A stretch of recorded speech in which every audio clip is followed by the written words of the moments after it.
how to lock and protect sheet in Excel. Hey everyone, welcome back to the channel. If you are new here, don't forget to hit the subscribe button and turn on the notification bell to not miss any updates. So do you want to lock and protect your sheet in Excel to enhance your privacy? Then you're in the right place. Let's dive right in. First things first, go ahead and open up your Excel sheet and then choose the column, the table, anything that you want to lock, and then you can see this downwards arrow beside alignment. Tap on it, and then you can see the protection option at the end. Tap on it and then tick on lock, and the cells will be locked. Locking cells or hiding formulas has no effect until you protect the sheet.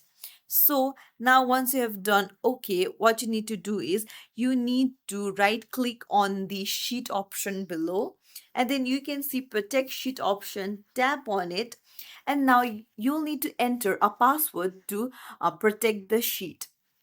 So here, since I have already added the password, it is asking me password to unprotect. However, if you haven't, you will need to first put in the password where you want to protect the sheet. And now anyone who tries to open this file will require password to open it up. So no changes can be made without your permission.